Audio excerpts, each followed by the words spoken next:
नमस्कार। आजादी के इस अमृत काल में देश की आजादी के और देश के कोटि कोटि जनों के अमृत रक्षक बनने पर आप सबको बहुत बहुत बधाई। मैंने आपको अमृत रक्षक इसलिए कहा क्योंकि आज जिन युवाओं को नियुक्ति पत्र मिल रहा है वो देश की सेवा के साथ साथ देश के नागरिकों की, देश की रक्षा भी करेंगे।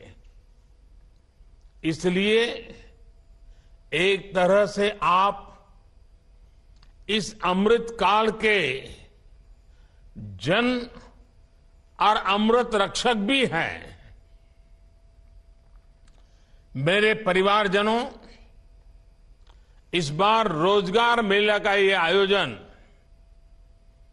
एक ऐसे माहौल में हो रहा है जब देश गर्व और आत्मविश्वास से भरा हुआ है। हमारा चंद्रयान और उसका रोवर प्रज्ञान लगातार चंद्रमा से ऐतिहासिक तस्वीरें भेज रहा है। गर्व से भरे इस क्षण और ऐसे समय में आप अपने जीवन की सबसे महत्वपूर्ण यात्रा शुरू करने जा रहे हैं। मैं सभी सफल अभ्यर्थियों और उनके परिवारजनों को अनेक अनेक शुभकामनाएं देता हूं। साथियों, सेना में आकर सुरक्षा बलों के साथ जुड़कर पुलिस सेवा में आकर हर युवा उसका सपना होता है कि वो देश की रक्षा का प्रहरी बने और इसलिए आप पर बहुत बड़ा दायित्व होता है। इसलिए आपकी जरूरतों के प्रति भी हमारी सरकार बहुत गंभीर रही है। बीते कुछ वर्षों में अर्धसैनिक बलों की भर्ती प्रक्रिया में हमने कई बड़े बदलाव किए हैं। आवेदन से लेकर चयन तक की प्रक्रिया में तेजी लाई गई है। अर्धसैनिक बलों में भर्ती के लिए होने वाली परीक्षा अब 13 स्थानीय भाषाओं में भी कराई जा रही है। पहली ऐसी परीक्षा में सिर्फ हिंदी या अंग्रेजी चुनने का ही विकल्प होता था। अब मातृभाषा का मान बढ़ा है। इस बदलाव से लाखों युवाओं के लिए रोजगार पाने के रास्ते खुल गए हैं। पिछले वर्ष भी छत्तीसगढ़ के नक्सल प्रभावित जिलों में सैकड़ों आदिवासी युवकों की नियुक्ति की गई थी। इन्हें नियमों में छूट देकर सुरक्षा बल में भर्ती पाने का अवसर दिया गया ताकि विकास की मुख्य धारा से जुड़े रहें। इसी तरह बॉर्डर डिस्ट्रिक्ट और उग्रवाद प्रभावित जिलों के युवाओं के लिए कांस्टेबल भर्ती परीक्षा में कोटा बढ़ाया गया है। सरकार के प्रयासों से अर्धसैनिक बलों को लगातार मजबूती मिल रही है। साथियों, देश का विकास सुनिश्चित करने में आपके दायित्व की महत्वपूर्ण भूमिका है। सुरक्षा का वातावरण, कानून का राज विकास की रफ्तार को तेज कर देता है। आप यूपी का उदाहरण ले सकते हैं। कभी यूपी विकास के मामले में बहुत पीछे था और अपराध के मामले में बहुत आगे, लेकिन अब कानून का राज स्थापित होने से यूपी विकास की नई ऊंचाई छू रहा है। कभी गुंडों माफिया की दहशत में रहने वाले उत्तर प्रदेश में आज भयमुक्त समाज की स्थापना हो रही है। कानून व्यवस्था का ऐसा शासन लोगों में विश्वास पैदा करता है और जब अपराध कम हुआ है तो यूपी में निवेश भी बढ़ रहा है, इन्वेस्टमेंट आ रहा है। इसके उलट हम ये भी देखते हैं कि जिन राज्यों में अपराध चरम पर है वहां निवेश भी उतना ही कम हो रहा है। सारे रोजी रोटी के सारे काम ठप पड़ जाते हैं। मेरे परिवारजनों, आजकल आप लगातार पढ़ते भी हैं और देखते भी हैं कि भारत दुनिया की सबसे तेजी से बढ़ती हुई अर्थव्यवस्था है। भारत इस दशक में टॉप 3 अर्थव्यवस्था में शामिल हो जाएगा और ये गारंटी जब मैं आपको देता हूं ना, बड़ी जिम्मेवारी के साथ मेरे देशवासी, मेरे परिवारजनों को ये मोदी गारंटी देता है। लेकिन जब आप ये पढ़ते हैं तो एक सवाल आपके मन में जरूर आता होगा कि इसका देश के सामान्य नागरिक पर क्या असर होगा। और ये सवाल बहुत स्वाभाविक भी है। साथियों, किसी भी अर्थव्यवस्था को आगे बढ़ने के लिए ये जरूरी है कि देश के हर सेक्टर का विकास हो। फूड सेक्टर से लेकर के फार्मा तक, स्पेस से लेकर के स्टार्टअप तक, जब हर सेक्टर आगे बढ़ेगा तो अर्थव्यवस्था भी आगे बढ़ेगी।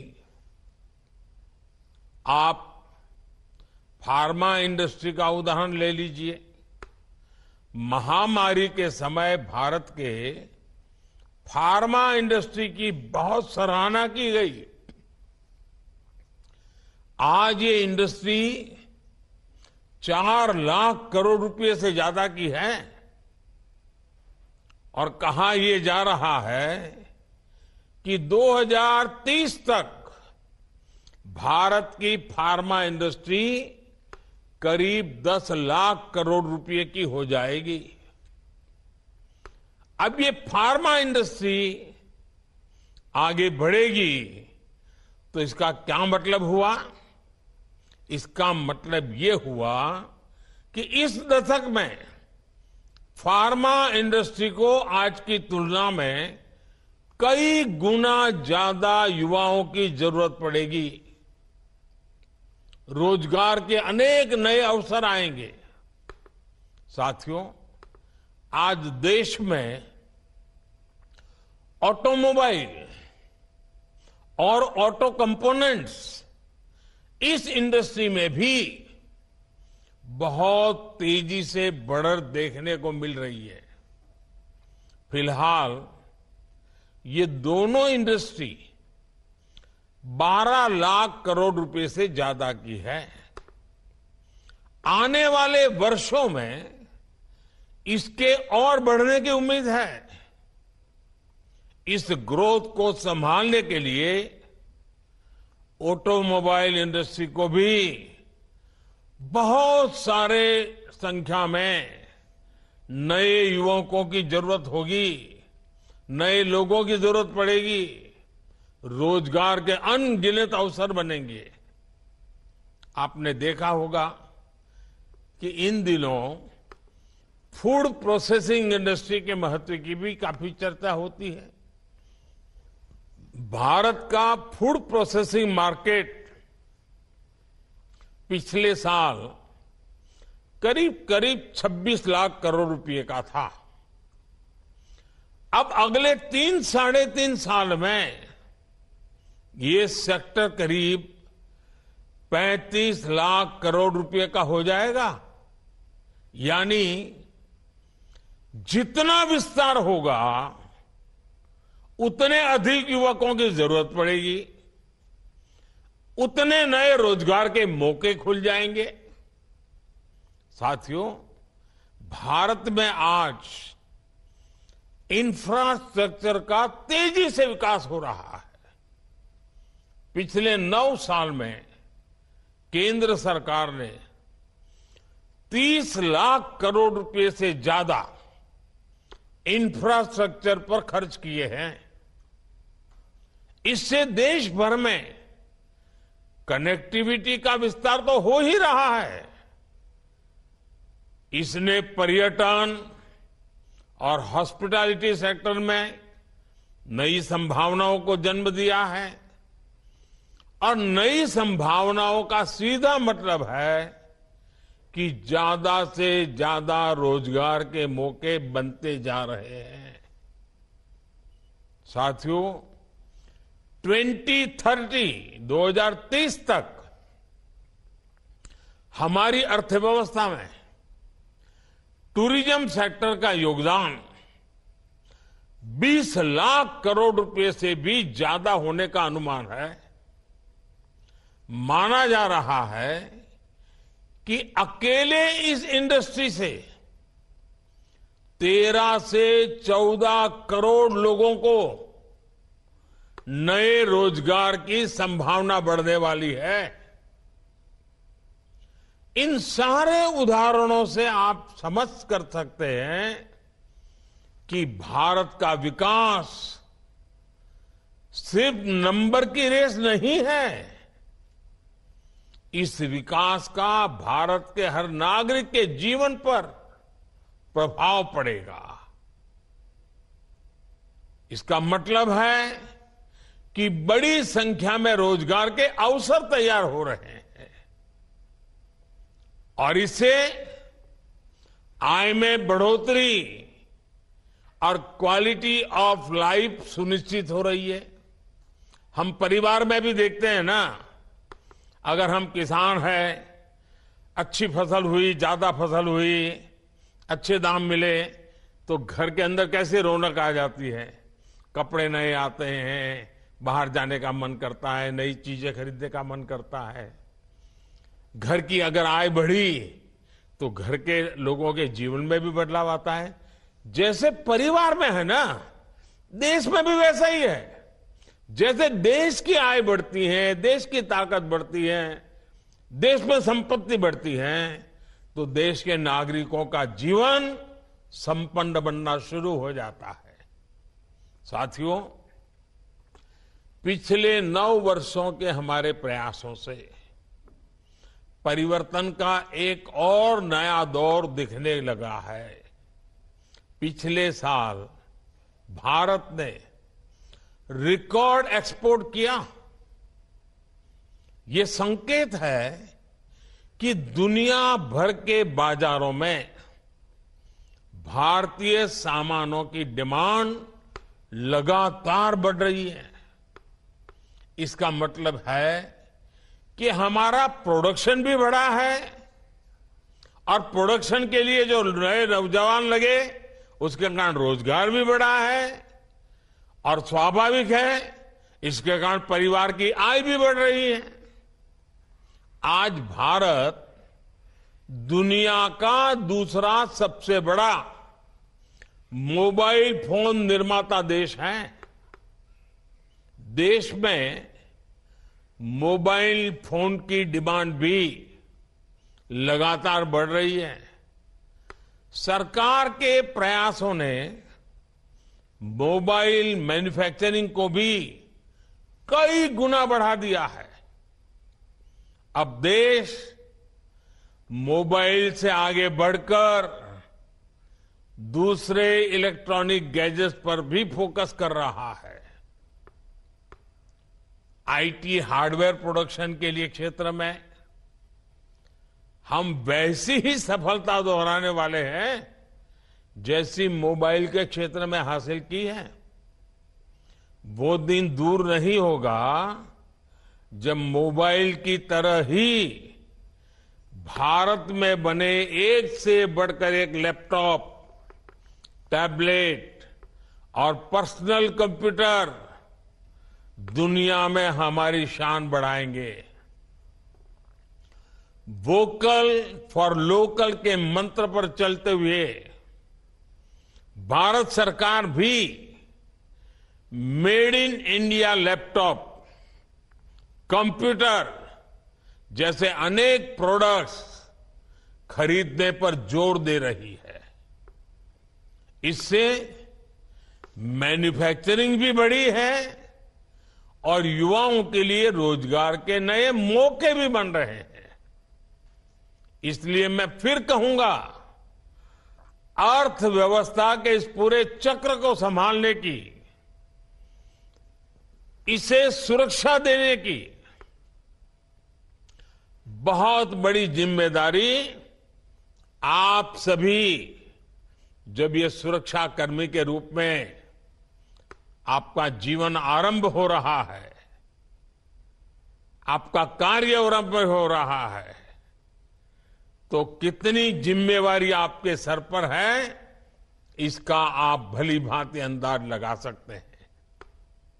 मेरे परिवारजनों, 9 साल पहले आज के ही दिन प्रधानमंत्री जन धन योजना लॉन्च की गई थी। इस योजना ने गांव और गरीब के आर्थिक सशक्तिकरण के साथ ही रोजगार निर्माण में भी बहुत बड़ी भूमिका निभाई है। 9 साल पहले देश में बहुत बड़ी संख्या में लोगों के पास बैंक खाता ही नहीं था। बेचारों ने बैंक का दरवाजा नहीं देखा था। लेकिन जनधन योजना के कारण बीते 9 वर्षों में 50 करोड़ से ज्यादा नए बैंक खाते खुल चुके हैं। इस योजना से गांव गरीब तक सरकारी लाभ सीधे पहुंचाने में तो मदद मिली ही है, और साथ ही महिलाओं, दलितों, पिछड़ों, आदिवासियों के रोजगार और स्वरोजगार को इससे बहुत बल मिला है। जब गांव गांव में बैंक खाते खुले तो इसके लिए बैंकिंग कॉरेस्पोंडेंट्स के रूप में, बैंक मित्र के रूप में लाखों युवाओं को अवसर मिले। बैंक मित्र हो, बैंक सखी हो, इसके रूप में हमारे हजारों बेटे बेटियों को रोजगार मिला। आज 21 लाख से अधिक युवा साथी बैंकिंग कॉरेस्पोंडेंट, या तो कहें बैंक मित्र या बैंक सखी के रूप में गांव गांव में सेवाएं दे रहे हैं। बड़ी संख्या में डिजिटल सखियां महिलाओं और बुजुर्गों को बैंकिंग सेवा से जोड़ रही है। इसी प्रकार जनधन योजना ने रोजगार और स्वरोजगार के एक बड़े अभियान मुद्रा योजना को बल दिया। इससे महिलाओं सहित उन वर्गों को छोटे छोटे बिजनेस के लिए लोन लेना आसान हुआ। जो कभी इसके बारे में सोच भी नहीं सकते थे। इन लोगों के पास बैंकों को देने के लिए कोई गारंटी नहीं होती। ऐसे में सरकार ने खुद उनकी गारंटी ली। मुद्रा योजना से अभी तक 24 लाख करोड़ रुपए से अधिक के लोन दिए जा चुके हैं। इसमें करीब 8 करोड़ साथी ऐसे हैं जिन्होंने पहली बार कोई बिजनेस शुरू किया है, अपना काम शुरू किया है। पीएम स्वनिधि योजना के तहत करीब करीब 43 लाख स्ट्रीट वेंडर्स को, रेडी पटरी वाले जो लोग होते हैं ना हमारे, पहली बार बैंकों से बिना गारंटी का ऋण स्वीकृत हुआ है। मुद्रा और स्वनिधि के लाभार्थियों में बड़ी संख्या में महिलाएं, दलित, पिछड़े और मेरे आदिवासी युवा हैं।